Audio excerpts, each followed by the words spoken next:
All right, number one. So the big kahuna, XSS is back.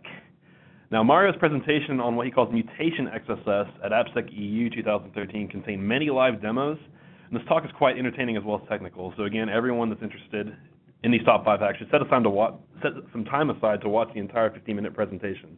You really won't be disappointed. Now, what Mario presents here is a methodology for using the browser to break DOM elements for you so that you can get arbitrary JavaScript execution to occur in a manner that's a little bit different than reflective, persistent, and DOM XSS.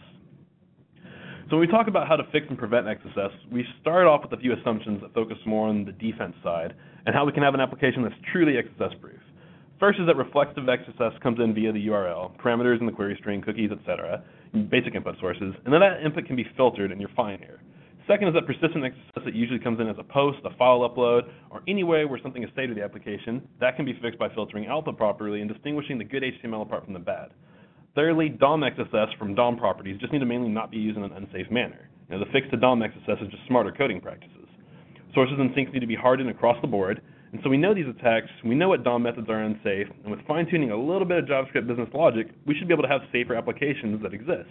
You'd want to think that with input properly validated across the board, usage of CSV, and proper usage of proper XSS protection headers, we should be able to fully mitigate cross-site scripting, right? Well, now we've got a new kind of XSS to worry about, and we'll talk about shortly to make things a little bit more complicated. Now, for the reason of convenience, Microsoft implemented the InnerHTML property starting with IE4, which is a very long time ago. Now, this allowed devs to manipulate the DOM without really manipulating it because the browser would do it for you. You just grab a DOM element, access its InnerHTML property, and then you've got all the HTML inside that element. You can read and write to it, you can do whatever you want with it. Then you bypass all the troublesome DOM mess that you would otherwise have to do. So check this out. The real way, or the DOM way to do it, is you create all these elements one by one, you add content to them through laborious amending over and over again, just fill it with stuff, and no one really wants to do that. But then there's the InnerHTML way where you just pick the element, add some InnerHTML, and you've got the exact same effect and a small fraction of the original DOM approach code. Another great thing about InnerHTML is that there's more pros and even less cons. Every browser supports it, it's fast and easy, and it plain old just works. The downsides aren't even that bad. It's a bit unfriendly with tables, so sometimes things go wrong, but that's the worst of it. It's a bit slower on older browsers, but you should be using a modern browser anyways. And it doesn't always play nicely with the XML world, but we're not too worried about XML world right now.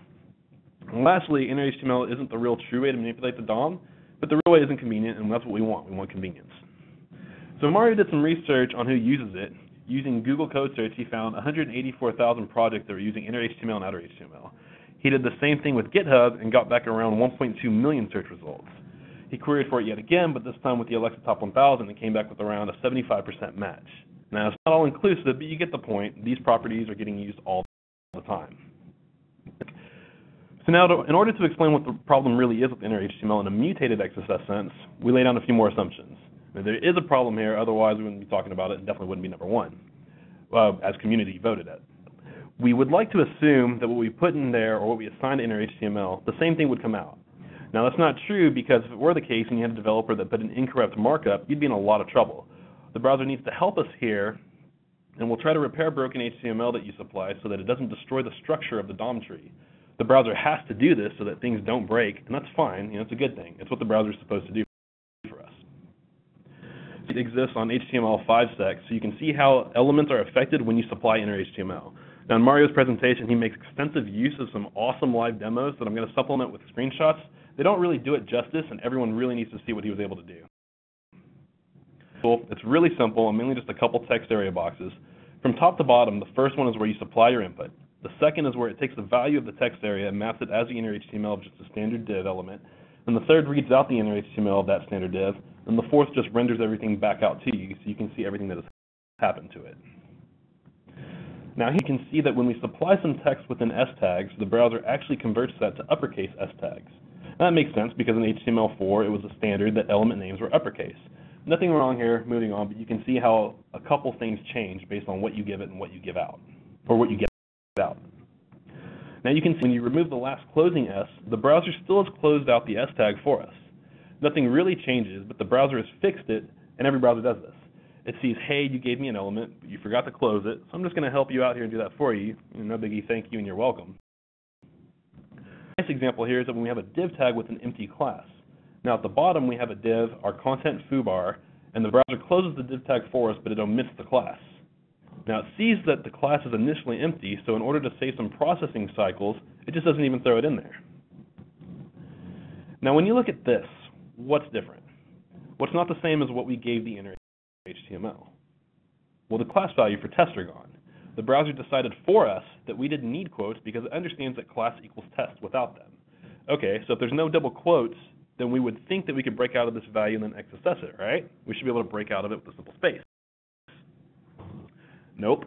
We give it, and now the class has double quotes. All right, so that's interesting. We can try the same thing with a single tick, and again, the browser now feels the need to supply double quote wrappers to test. This is its defense. It knows I'm trying to mess with it, so it's trying to stop me. Well, there's still another way that we can delimit the values of attributes, and that's with a backtick, at least in IE and older versions of IE. So when I have just one backtick at the start of the input, you can see that we're not seeing foobar anymore in the bottommost text area. But when we add a second backtick, it appears again. Now the browser thinks that we have a div tag with an empty class with an attribute named test that has no value. So now without really injecting or breaking the document structure, the browser broke it for us. Not so good for the user, but freaking awesome for the pen tester. And this is Mario's Mutation XSS. And again, he has several more examples that we just simply can't cover in so short of a time frame right now, but it's super cool nonetheless, and now we can do something nasty with this. So if we try with, say, an image tag, we've got source equals X, class equals quote delimited, double backtick, on error equals alert1, and now we have XSS. And this is really bad because we have script execution from within a completely valid attribute. So apparently this has also been on the HTML5 security cheat sheet for ages, and everyone overlooked it. IE8 doesn't do this anymore because when Mario found it, he submitted a whole lot of bug reports to several different vendors and XSS protection library contributors, but there were so many for him to have to reach out to, just released a white paper instead, and now the world knows about it. He had maybe 6 or 7 really good unique examples in his presentation and stated that there were even more that he didn't have time to talk about, so everyone absolutely needs to check this out. Now, because we pay homage to everyone that contributed to this great research, and he credits these individual researchers, we feel it's only proper to let the community know about this and acknowledge them as well.